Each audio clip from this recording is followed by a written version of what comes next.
Hello and welcome to the Pawn Pro podcast. Today we have Kathleen Owen on. This is such an honor for me to get to bring our team on here today. So hi Kathleen. Hey, Tally. I feel the same way about being on this. You've had a tremendous lineup of customers and partners in the space. So I'm really excited to talk with you and talk with all of our viewers.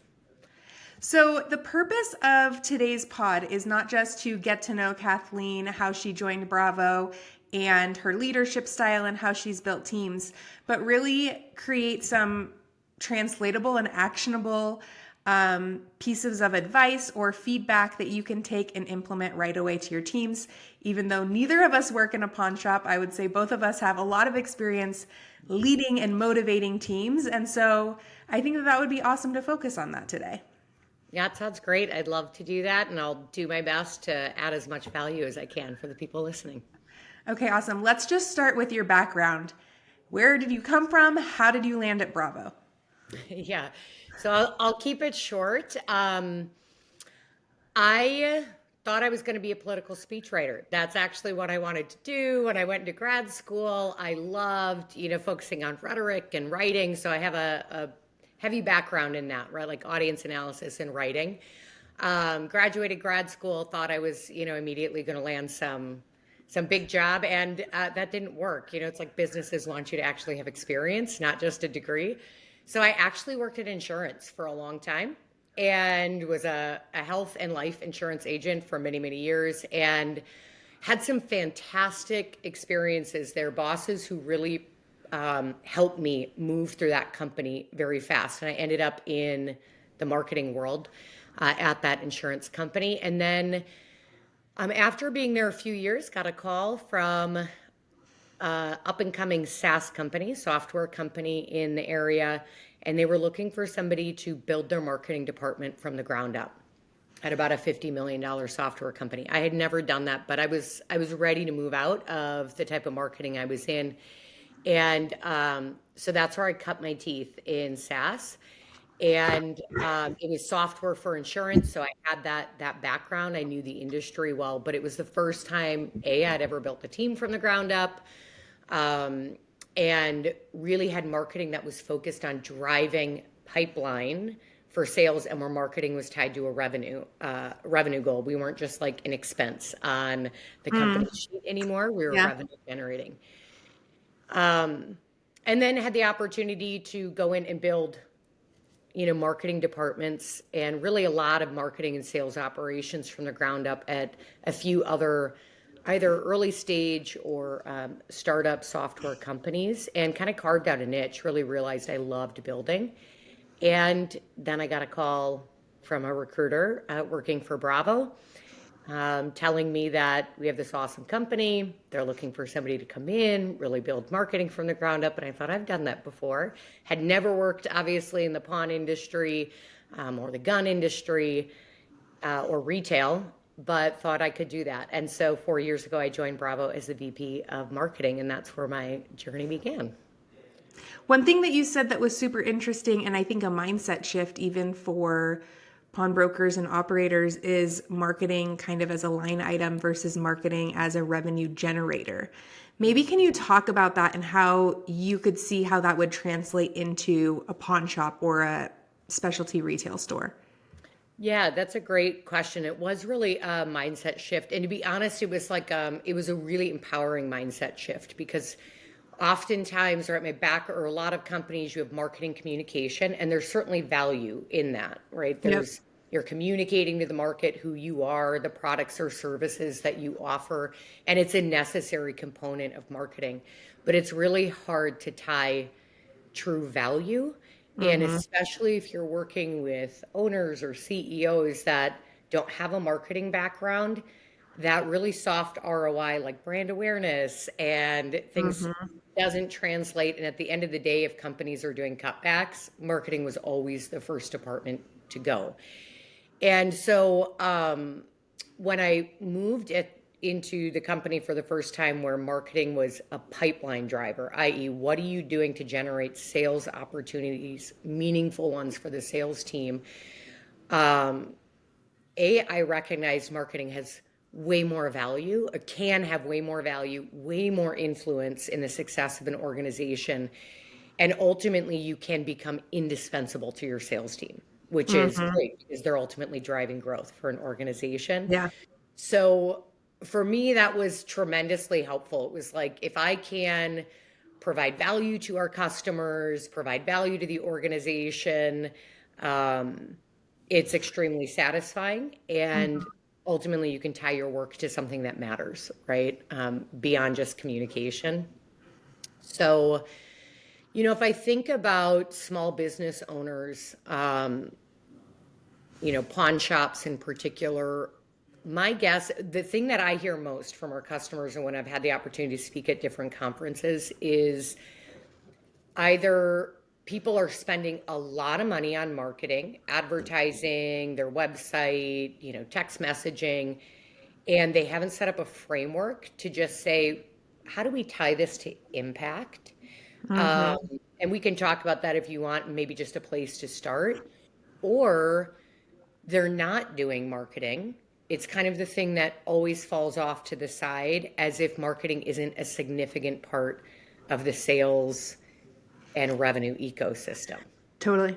And as we like ramp for holiday, and one of the questions that I always ask, like year over year, is how many people in our forum like spend money and time thinking about marketing. How many people have thought about a holiday calendar and really like spent a lot of time. And like as a owner operator of a store, it's like you run out of time. It's so hard to find not just the bandwidth, but like the brain power to think of campaigns or how you're going to do that. But the one thing that I love about marketing is how quickly you can see results. Like you could literally send out a text blast today and see the impact in an hour. And it doesn't have to be this like wide sweeping, huge strategy. It can be really tactical and kind of just on the fly. And you can really drive results to your store. We do this too. Like we can, create an email campaign, send it out. It drives leads, it drives customers calling.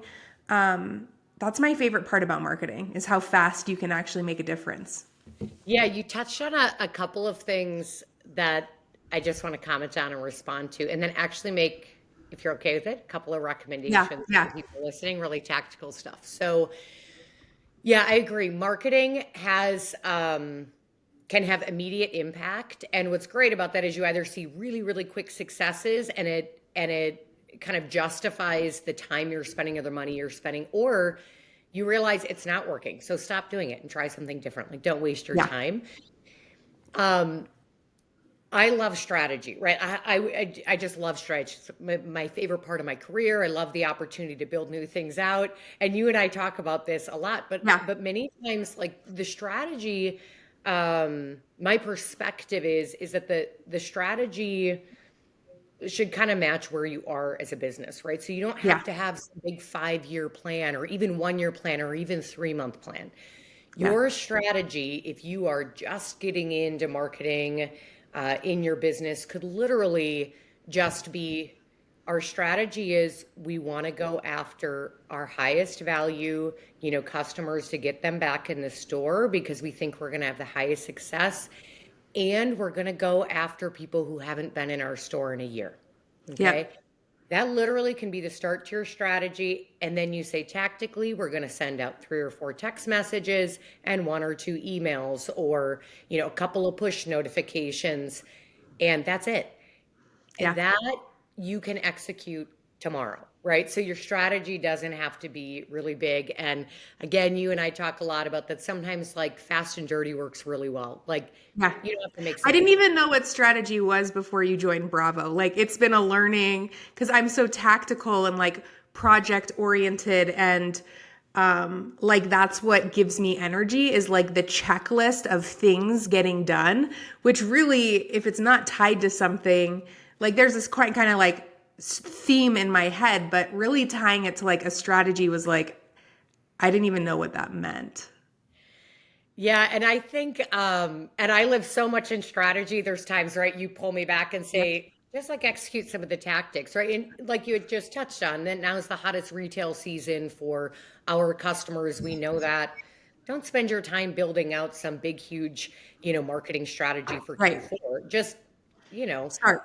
just start, right? Send out a few text messages, maybe do like some interesting type of promotion to get people in your store and just like roll it out and go. And like you said, you're going to know if that's working really Yeah. quickly.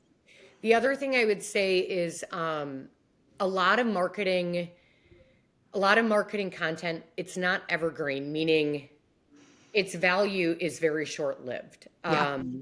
And while while all the things we do in marketing are important, they're not equal in terms of the impact. Yeah. Spend your time, like as an owner, as an operator, you should be using your cerebral horsepower to think longer term and strategy. And do you need to bring new people in? And can we spend an extra X amount of dollars on marketing?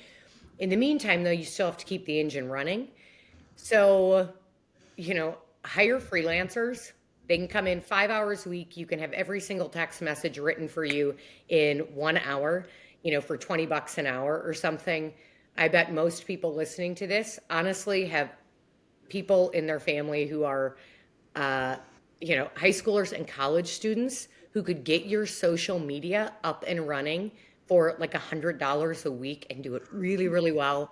Yeah. We leverage a lot of part-time freelancers at Bravo. We don't need all of these roles filled 40 hours a week. And we can talk about this later, or we can talk about this now, but AI programs are the cheapest, best way to get high volume of tactics that are important, but they're not going to in and of themselves be like the drastic needle movers in terms of revenue. So use AI to get it done. You can have all of your text messages, all of your emails, all of that written for you in literally 45 seconds.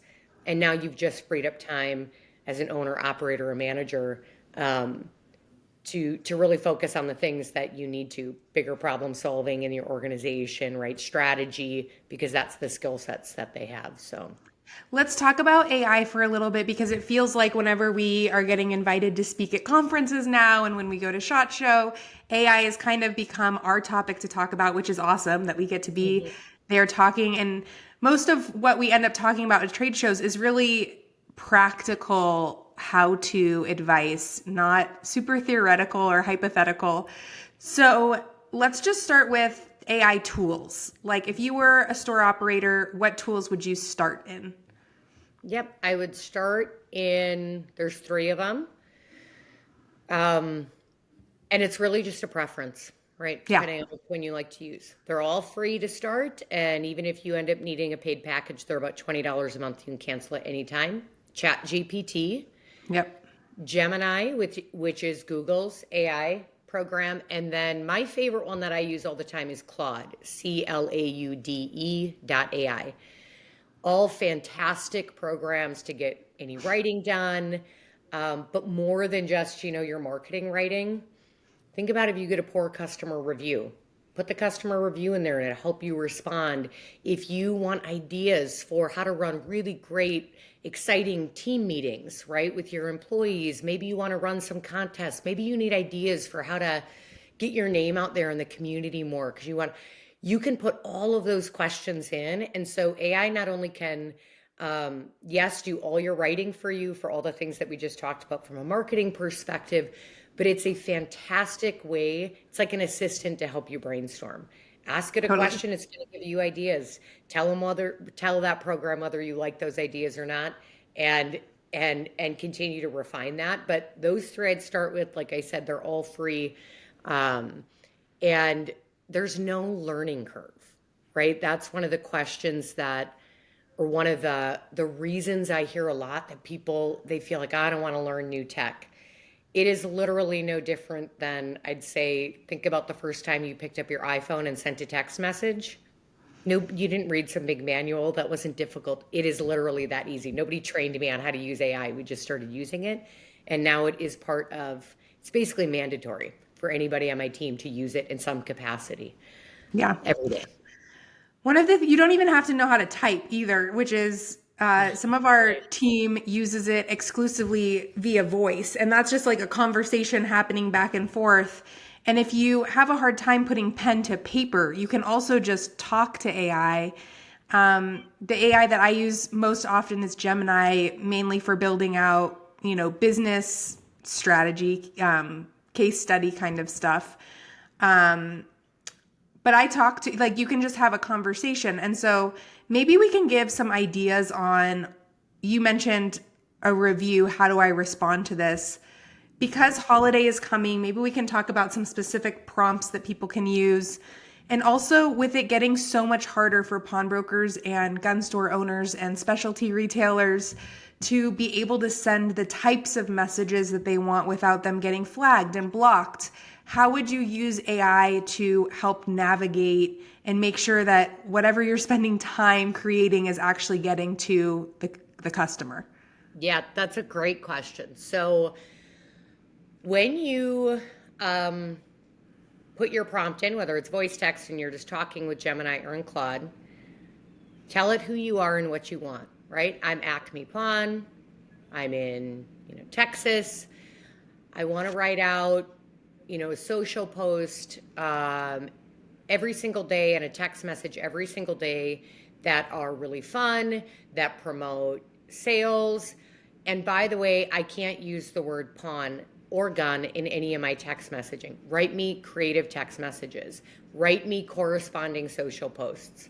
In 45 seconds, you'll have all of that. Read through those. If you, feel like it's not quite on brand tone, right? You could say, if I'm in Texas, I want all my text messages to be in the voice of Matthew McConaughey, right? It'll change everything like that. Or I want these to be very professional sounding, right? These are going out to our highest value customers who tend to spend over $1,000. It'll rework all the messaging for you.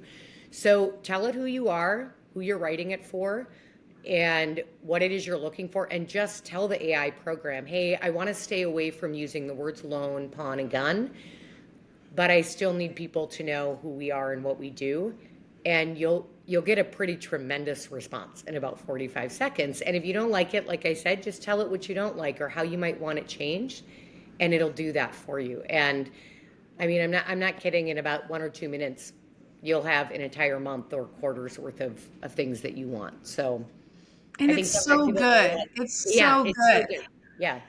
I think the best way to get started using one of these AI tools is change your default. If you know how to do this, you can Google it, or you can go to Gemini and ask how to do this. But if you change your default page to a Gemini or a Claude or a Chat GPT instead of starting in Google or Bing, that's the best way to get started, because anything that you're typing into a Google search, you can type into Gemini as an example, because Gemini is Google's tool, and it'll actually do the searching for you and it'll synthesize. And then if you want articles, you can obviously go look for articles or actually find the references or resources using Google.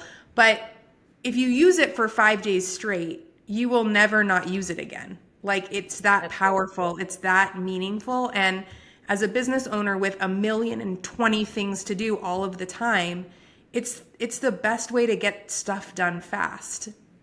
Yeah. Yeah, and you think about it like this is a shift in mindset too. So, AI is not going to go replace your employees. It doesn't replace collaboration between human beings. It doesn't, replace what you know about your own business and your own industry and your own customer base.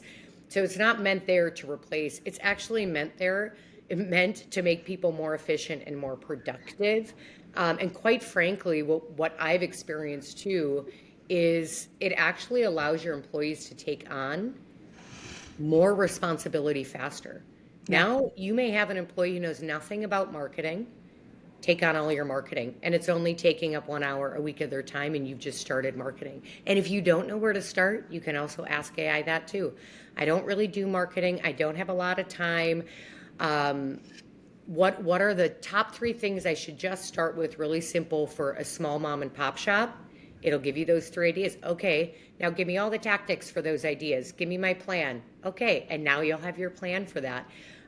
Give me one or two ways that I could really easily track soft and hard ROI for my marketing so I know it's making an impact. It'll give you those ideas. And literally within a matter of 5 or 10 minutes, you have that plan. And now you could delegate that to somebody else. You don't have to Right. do that as the owner operator. Or you could hire a freelancer 1 hour a week to do that for you and execute the work, rather than you executing some of that work that, yes, again, like we said, while valuable, isn't in and of itself going to be the needle mover for your business, but it's important. It's also pretty interesting and amazing how, like, my sister just joined Bravo, and her technical, like, savviness is really incredible. And, like, she just starts in these places. Like, she just starts in AI. And I think that that's like the shift with Gen Z and college students and high school kids. Like, that's where they just start. And the amount of quality and quantity work that then comes out is really crazy when you just start there. And so lean into that if you've got young employees. Watch how they use tech, because every time I watch my sister use something, I'm like, Canva as an example. I was like such a Photoshop person.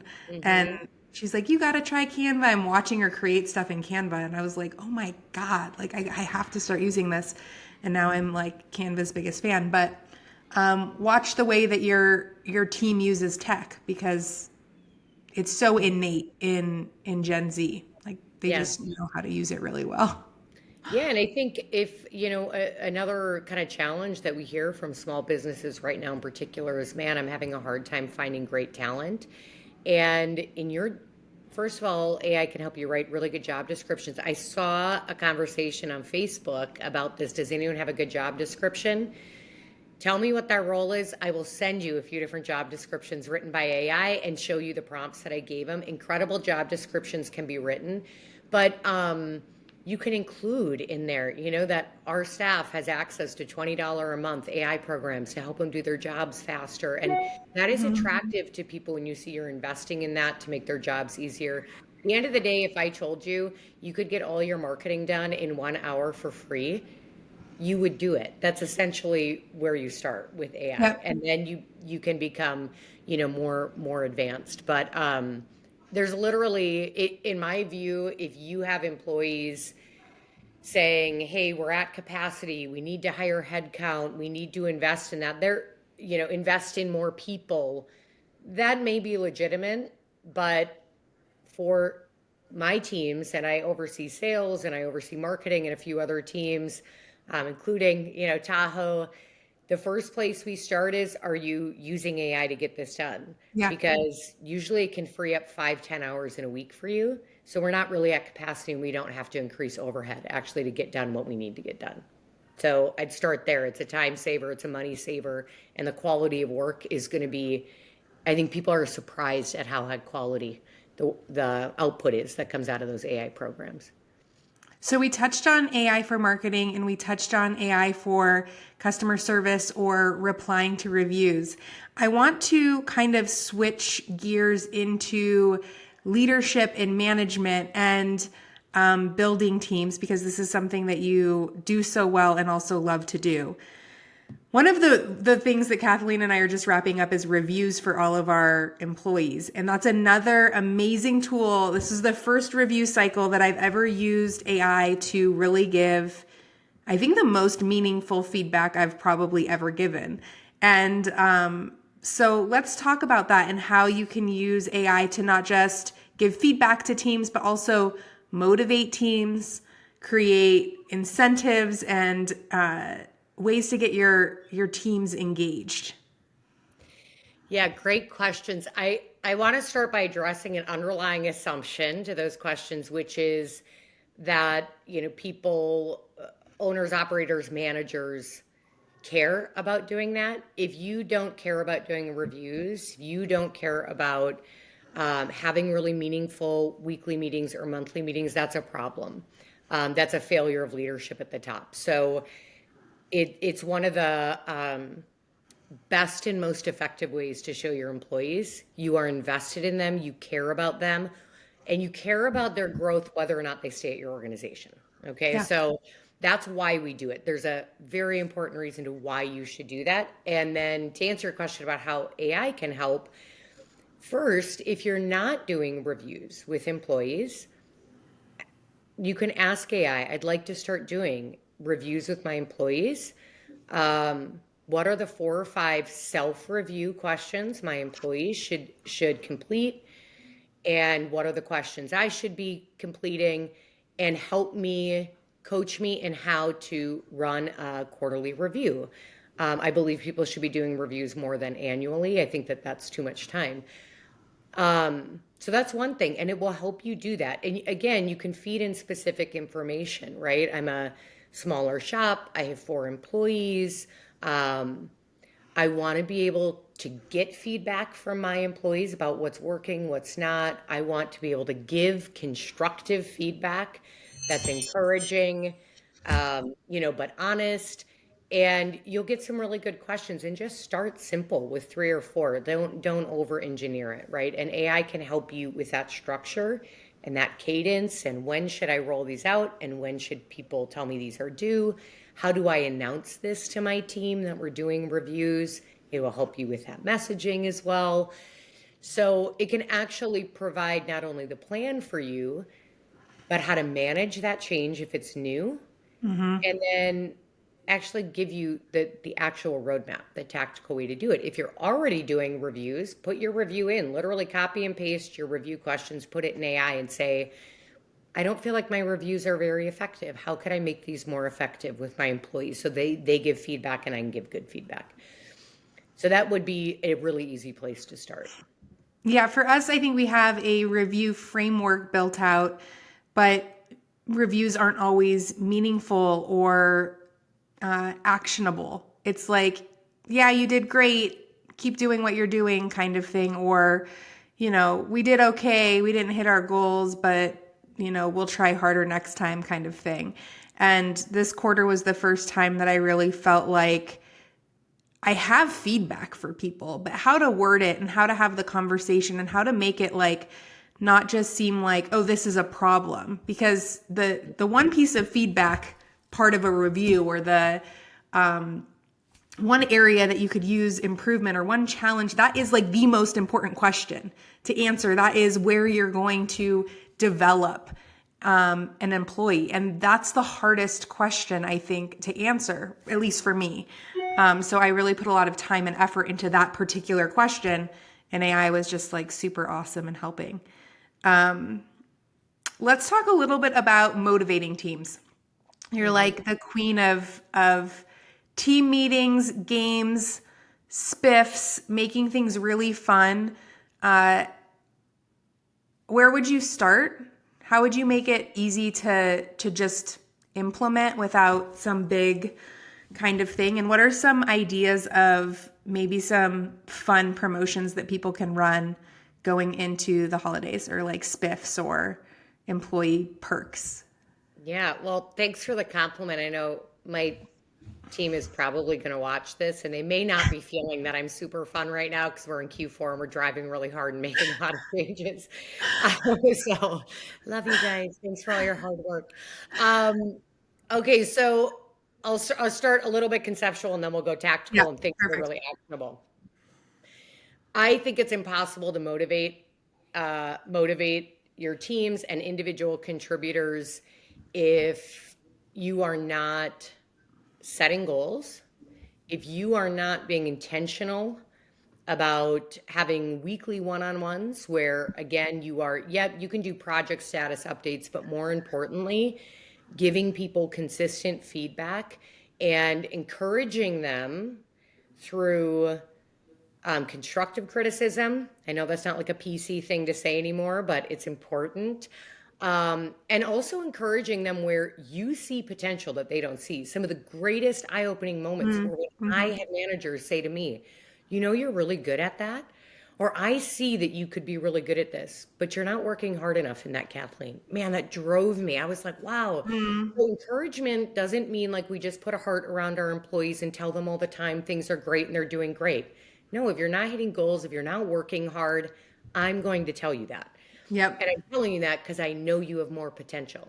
Yep. I don't bring average people onto my team. So if you're behaving in an average way and the performance is average, we're going to freaking address it. You know what I Yeah. mean? Yeah. That's Yep. motivating. Or I'll say this, that may not be motivating to people. They may not be the right fit for your culture and where your company's trying to go. And Yep. that's okay. But at least they know that, by the way. So if they move on, they've kind of recognized that. So I'd say being really intentional about investing in employees, and that's not it takes a lot of time. It Yep. does. But the cool thing is you end up seeing your employees then when they end up having their own employees, they adopt some of that same mentality, and then your relationship with your employees matures, right? You end up having I think more problem solving discussions. You're Mm-hmm. able to establish enough trust that you can have really critical conversations, and they can with you too. By the way, they're going to Yep. give you feedback. So I think that's part of it. Make time for your employees. If you want great results, you have to put great input in, right? And Yep. cultivate that relationship. So weekly one-on-ones, have an agenda. Um, I've changed my perspective on one-on-ones with my employees. I used to kind of be like, oh, this is your time. Now I'm like, no, we're going to actually have an agenda. It doesn't mean that there's not like some fluidity in that. You know, you always want to see what's going on in people's lives outside of work. But at the end of the day, we're trying to get something done in that time. Yep. So weekly one-on-ones, reviews we talked about.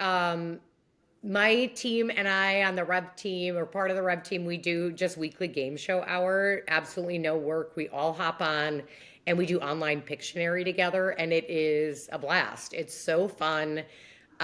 We really realize, you know, our art designer really is the true artist, and the rest of us can't do Yeah. anything when it comes to creative. But it's so fun. And then we just have gift cards. You know, it's like first place gets $10, second place gets $5. And it's a way for us to just come together and actually hang out as, you know, a team that has nothing to do with work, kind of relieves sometimes some of the stress or the grind. Um, and, you know, for me, like one of my love languages is gift giving. I love giving gifts, you know, to my family, to, you know, and I like to do that for my employees too. I realize that may not be everybody's thing.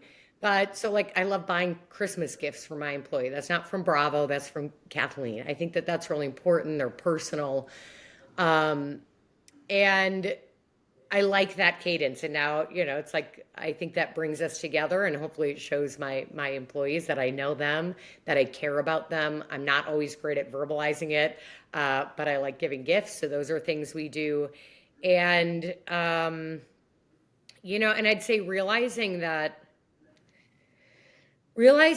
if a individual contributor is struggling or failing, if the team is struggling or failing, Mm. it is me that I have to look at myself first. And I've learned that lesson hard in my career when I you know had to let somebody go and then was like, "Oh my gosh, I've been sitting in one-on-ones telling this person how great they are the whole time. Like this is coming out of the blue." So, it certainly doesn't mean that there aren't problems with individual contributors or with teams, but look at yourself first as a leader. You're allowing something to happen, you know, that maybe shouldn't be happening, and then come alongside people. There is a time to like draw the line in the sand, tell people exactly what to do. Like at the end of the day, there are times I'm like, hey, this is my program. We got to move this forward. But but there's also a time to, and you and I have talked about this, offer grace and really recognize that like I'm also their coach, right? Yeah. I'm coaching these people. Sometimes I have experience that they don't have. So I can't be frustrated that they're not operating the same way I would. And being open to feedback. Like my Mm. team gives me good feedback about, quite honestly, where I've let them down, where they need me more and I'm not there. The resources they need, I haven't given them. That's really good because I want to be my team members' biggest advocates. Yeah. I don't always get that right. And so creating an environment where I can look at them and say, A, my feelings aren't going to be hurt, and B, like this is about us having a constructive relationship Yep. is important too. You said a few things. One thing just most recently is accepting feedback. And I work with a CEO coach, and we talk about how to give feedback, how to make it productive, not just for me to my team, but how you pass that along. And the number one thing of receiving feedback is how you respond to it. If somebody's giving you feedback and you blow it out of proportion the first time, you will never get feedback from that person ever again. And feedback as a leader is our biggest area of growth as well. And so if you are seeking feedback, if you ask for feedback, or if somebody gives you feedback that you don't even want, the way you respond to it is critical. And it's a smile and it's a thank you. And if you have more questions about it, ask. But people often get defensive about receiving feedback and they want to justify why they did something a certain way, or make sure that the person giving you feedback knows where you are coming from or something like that. The way that you accept feedback is the most important part of getting it. And then the other thing that you mentioned was $5 or $10 gift cards, right? Like, I think that when we talk about motivating employees, most people probably know that employees don't leave companies because of pay. The number one reason is actually management and recognition.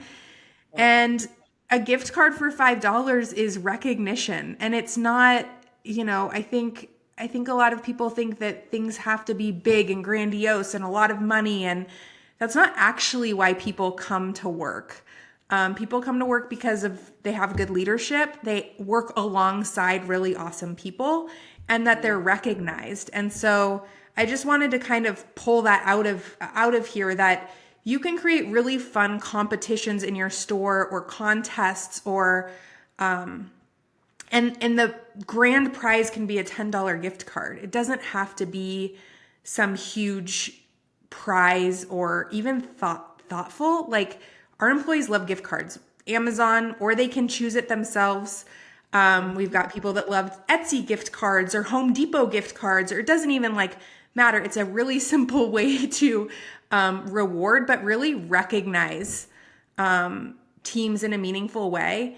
The other thing, and I learned this at Harvard, which was so interesting, is that when you give things like this and people have families, they often bring that back to their family. So if you're giving an employee, for example, a Home Depot gift card, they're bringing that back and they're sharing it with their family. And then their family has this level of appreciation and recognition, and your kids, they love where their dad works because they gave them a Home Depot gift card. This actually flows through in a way that you probably don't even realize, in a really meaningful way. You're not just impacting a person and making sure they're recognized in their house, but then they get to go home and they get to share that also with their families. Yeah, exactly. And well, one, I agree. There's a couple of things I'll just respond to. That response versus reaction is not the same. A response is thoughtful. Don't react, right? That's like a limbic system, the fight or flight type thing. The other thing I think about sometimes is I think about how much unsolicited feedback I give to my employees, to my colleagues, all the time. Oh, this isn't working. Oh, we need to do that. Oh, you should do this. And then somehow I'm offended that they might give me feedback, even in a structured environment. That's more convicting, right? And says more about me than it does about them, for sure. So again, I don't do that perfectly, but it's a good check and balance. We give unsolicited feedback all the time to employees, and I'm sure a lot of people listening do. The other thing, right? The number one reason people usually stay at a company or leave is actually their manager. And it's not the pay. That's not ultimately what drives a lot of satisfaction. And so that's really important, and investing in your managers. And this is something Bravo's doing really intentionally this year, was realizing, right, as your organization gets bigger and now you have a new layer of management in there, do our managers know how to coach people, how to develop people, how to invest in their team? And so that's really important too, that your managers are given what they need in order to cultivate, the culture and the relationships with any employees that they may just be taking on.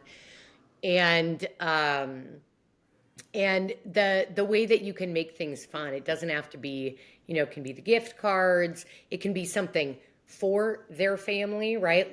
Hey, what restaurant do you and your family love to go to? And it's $50, but maybe that's given out every month.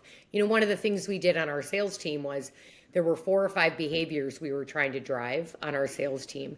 And weekly, we looked at who was driving those, who was like on the leaderboard. You can buy these kind of faux scratch offs from Amazon. And so they got a chance to scratch. If they got a winner, they got to spin a fun wheel, and there were gift cards on there, restaurant gift cards, a half day of PTO. Like, let somebody earn a free day off of work. Like, that's a great thing that they could go do with their family, right? So there's a lot of creative ideas where you don't have to come out of pocket a ton of money. You can create healthy competition where it makes sense in your business. And again, I think sometimes people hear this sort of stuff and they think it's all softy, but when we think about culture, and you and I have talked about this, that's an agricultural term. So if you plant something, right? You're going to tend to it. If you expect some beautiful tomato plant to grow from the seed that you planted, you're going to water it every day. You're going to make sure it's in the right spot. And the beautiful thing is, it will just do its thing if you tend to it. Like, it'll become what it's supposed to become if you tend to it in the right way. But it takes that intentional investment. Yeah. Yeah. All right, we're almost at time. Let's wrap up with one question, which is, what are you most excited for at Bravo in the upcoming, call it 12 months? That is a great question. There's a few lot. things. There's a few things.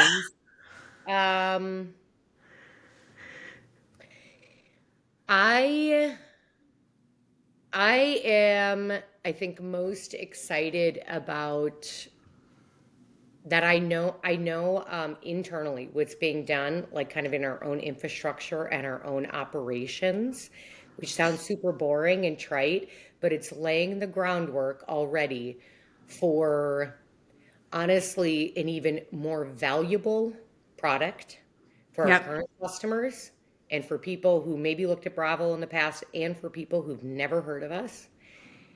And I know we talk about that a lot, but like, the markets we serve are so underserved, so misunderstood. And Bravo's, yes, always supported our industry, but we have got some new people on our team, new processes on our team that are leveling up what we are delivering to the market. Like, our new standards for ourselves internally have gone up exponentially, and we're driving to do that. So the value that we're going to be providing through our product, but also through our customer experience. I know that there's things changing there, and we're expanding teams in certain areas and leveling up our capabilities. And what excites me about that is employees are going to grow, be better, be more skilled, which means we get to deliver more and more value to our customers. That is all the work that's been being done in 6 months, and I know that's being worked on now and continuing to be worked on. That's ultimately what it's going to be, and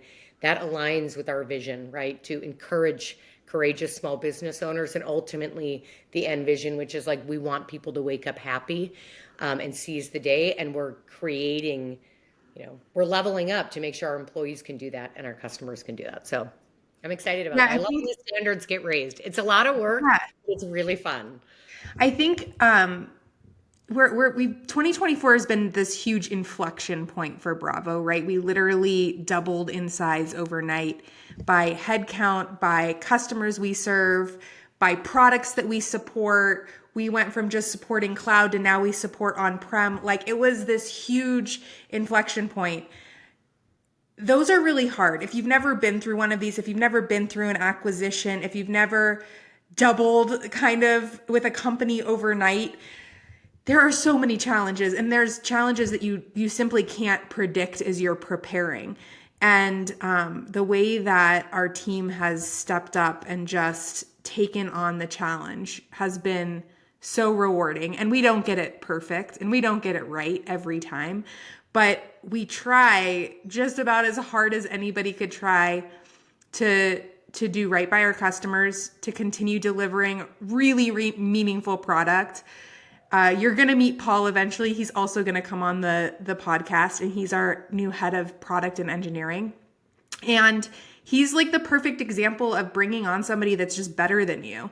Like he's leveled up our team in a way that I feel really, really grateful for, similar to how Kathleen leveled up our team when she joined 4 years ago. There's these people that come into your organization and you know that they're there like day one and that they can have huge impact, and leaning into those people to, you know, as the CEO, like teach me something that I don't know because I, I don't know a lot. And just really like depending on people's experience to get us to where we're trying to go. Like you mentioned with the agriculture, like you plant a seed, you water it. That's where my focus is on as a leader. It's on the team and it's on our customers. And then, you know, the more time that you put into those two things, the more fruitful of a business you end up having. So Yeah, you do that very well. I mean, all the things we've talked about that Bravo, I think we've in a different way been more kind of self-critical, right? Of each of us as leaders, like really looking to see like where do we need to level up as leaders so we can help our yeah, managers level up and help every person. But I've obviously worked with you 4 years, Tally. You've become like a great friend, not just my yeah, my CEO, but you do, right? Like setting culture, that comes from the top. And I've worked with fantastic CEOs who, when they left organizations, like the whole culture shifted and you really realize that. So I applaud you for that. You do a fantastic job. Employees love you. And, you know, we want to work hard for you. You give us a lot of autonomy to run and to make impact, permission to fail, and hold us to high standards, which, you know, allows all of us to excel and deliver more for our customers. So Bravo's fantastic. It's been a good 4 years, and I'm excited for what's coming this year and next year. amazing. Well, thank you so much for coming on. This has been awesome. We could talk all day. We do talk all day. We are on teams all day long together. So thank you so much for being here. I really appreciate it. Thanks, Tally. All right, bye. Bye.